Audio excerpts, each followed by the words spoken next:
Vivamos juntos la cultura y la alegría de nuestra tierra. Vivamos juntos el carnaval abanquino. ¿Quiénes somos? ¿Qué somos?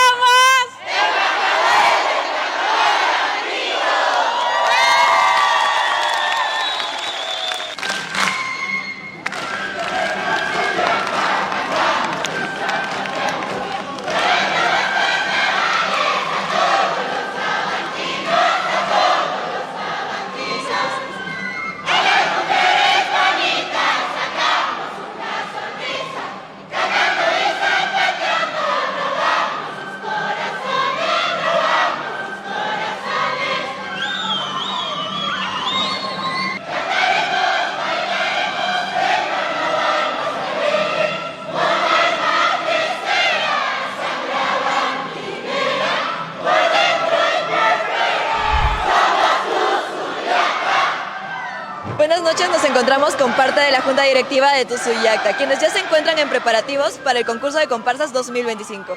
Queremos saber cómo van los ensayos hasta el día de hoy. Bueno, buenas noches con todos.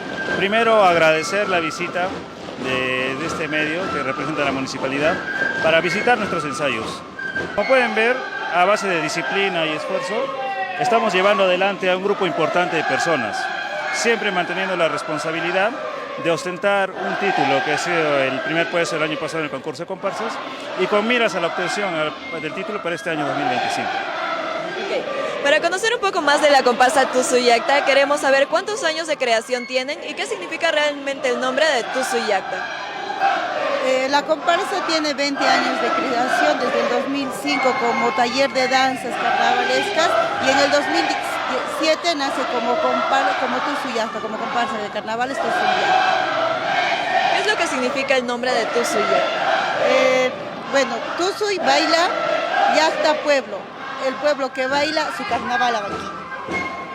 Para finalizar, pedirles que hagan una invitación a la población y a los visitantes a ser parte de este Carnaval Abanquino 2025 y acompañarnos. Hacer la invitación a toda la población abanquina, niños, jóvenes, adultos, que les guste bailar, que les guste cantar, que les guste la música, a venir acá a los ensayos que están realizándose en el Colegio Majés a partir de las 7. Mueve todo tu cuerpo. Mueve todo tu cuerpo. Sé que a ti te gusta, sé que a ti te encanta. Baila, chola, canta.